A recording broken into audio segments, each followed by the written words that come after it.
back to Trailer Trash Talk Hurricane League Fantasy Talk. Justin is here co-hosting with me today. We've got an exciting show for you. Week 6, my overall pick record again was 2-2. We had one of the higher scoring games of the year probably, and quite possibly the lowest scoring game ever in our league. And we also may see a shakeup of the power rankings, but we'll see. So the first matchup we're going to look at of the week was Jordan versus Mitchell. This one is, again, one of the ones that may be one of the higher scoring matchups of the week. We had over 340 total points scored. Mitchell had solid showings from Mahomes, Mixon, and Robinson. And then Will Fuller gave him 24, and Justin Jefferson won him the week with, 38.6 points. Jordan, who can't fucking buy a win, had 125 points between Lamar, Derrick Henry, James Conner, and Ronald Jones. But then he got single digits from his wide receivers, and Eric Ebron gave him 2.9. That's what fucking fucked him there, his wide receivers and Eric Ebron. You don't have a better tight end option than Eric Ebron? Well, maybe not, because most of the fucking people in this league seemingly have 3 to 5 fucking tight ends on their roster. But, so I picked Jordan in this one, and I was wrong. So Mitchell had a strong showing. Next game we're going to look at. Anything to add there, Justin? I mean, I was just looking at Eric Ebron on the waiver wires in the league. So, I mean, you can be desperate. What's your record? 3-3. Okay, you're 500. All right. That's off the win this week, huh? Yeah, that is indeed. All right, anyway. So next matchup we're going to look at is going to be Brian versus Dustin. Dustin had a good showing from Deshaun Watson with like 36, 38 points or something. Clyde Edwards-Helaire had like 26.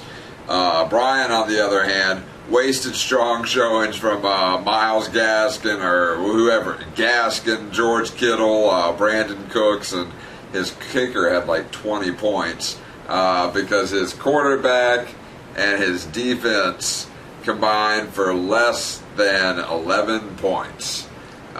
Good call there on that defense, Brian. How do you not play Kittle? No, he played Kittle. That's what I'm saying. He had a 20-something point contribution from Kittle. Oh, and, good job.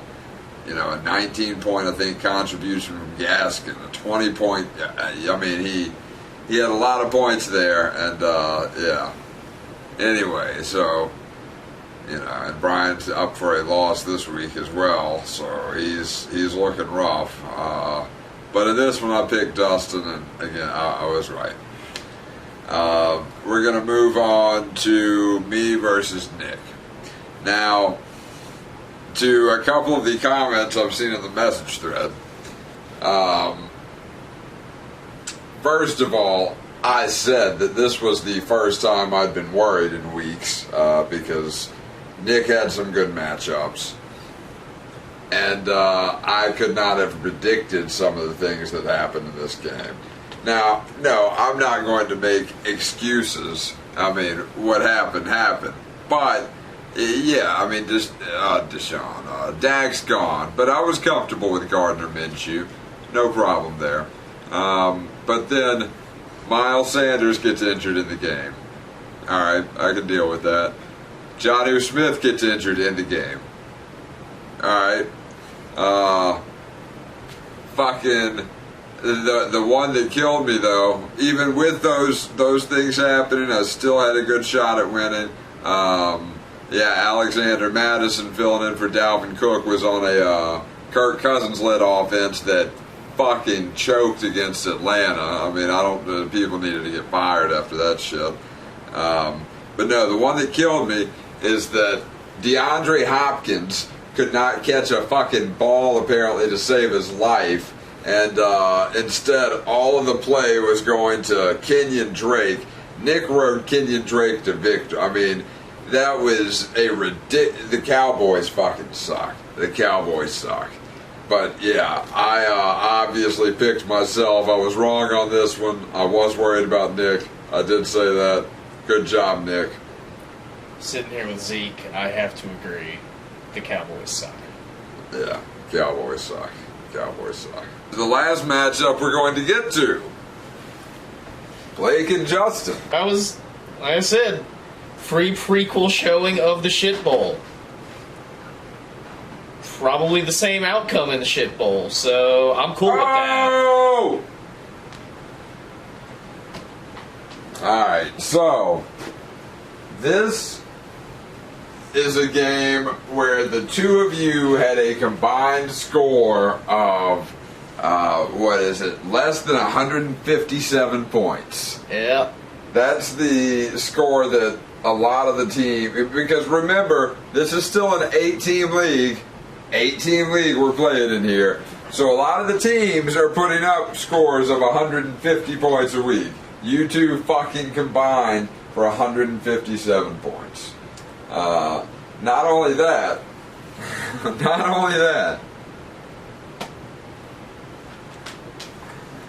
holy shit. This is possibly the worst managed game ever. And you two may have, at least for the week, replaced Brian as the two worst fantasy managers. I made one bad call. No. You made a lot of bad calls here. But you and Blake may have replaced Brian, and I guess ultimately Blake, because he lost, as the two worst fantasy managers. And yeah, we're going to have to go to the whiteboard so I can really hammer this point home here. All right, so here you see their starting lineups. Justin, what was the point totals for y'all's matchup? Blake with a grand total of 65.9. And me with the amazing, impressive score of 90.64. Alright. So it's not really the points of their starters that I'm so much concerned with here. I mean, yeah, they both have fucking dog shit teams here, okay? But it's the management decisions that I really want to point out. I mean, some things you can't really blame. Mike Evans with 2 points. Can't really blame him for starting Evans. Nobody would have seen him getting 2 points. Same thing with Rodgers with 3.8 points. Nobody saw that come. Well, I kind of did because I started the Tampa defense, but I still fucking lost. So, but yeah. So then we look down here at Gesicki. Blake, you just can't get fucking shit together with tight ends. I mean, you got Gronk on your bench with 18.8 points, bro. Why didn't you start Gronk? Anyone would have started Gronk. That was a horrible management decision. Horrible management decision at tight end. Horrible. And then, the San Francisco D, I mean, they fucking sucked. We saw that after the Miami game last week. I don't know why you got them in there. Darius Slayton was another interesting choice. And then Justin, let's see. Tom Brady, I told you before, he's old and washed up. Shouldn't be on your fucking team. Ezekiel Elliott, yeah, he, like you said earlier, he's apparently fat, old. Yeah, that happened fast. Something like the Grim Reaper snuck up on his ass. You got the Houston running back, which is still maintained. He and that team are garbage, but he's given you somewhat solid contribution. Tyreek Hill, or the Kansas City decoy, is giving you a solid 5 points a game. Jamison Crowder, respectable 11. We're going to come back to him in a little bit. Mark Andrews with 4 points. Can't blame you on that one. Gurley with 13. He's kind of looking fat and old too. And then your defense and kicker combined for 8. So yeah, shitty teams. We've established that much. But let's go and look at what's on their bench. Now let's keep in mind their point totals. Blake had 65.9, Justin had 90.64. So I already mentioned Blake's decision to leave Gronk on his bench with 18 points. DJ Metcalf had his bye. DK Metcalf, whatever the fuck his name is. Edelman had 4 points. Was that John Brown, no points. James White with 15. For some reason, Nineil Hines is on his roster with 7 points. And then A.J. Brown with 22.6. Now, I would have probably started James White or A.J. Brown over Darius Slayton. No big deal, though. But Justin as well. Raheem Mostert, 12 points. Michael Gallup, 4 points. First thing, Matt Prater, why the fuck do you have 2 kickers on your roster whenever neither one of them are on a bye? I wouldn't even understand that, but you have 2 kickers on your roster. Please explain that, Justin. Prater has had a solid season, and he was on a bye week. Gostkowski was my streaming option last week, and I may or may not have remembered to swap things back out in my lineup. You obviously did not, because you have 2 kickers, and Matt Prater is on your bench. Gostkowski gave you 2 points.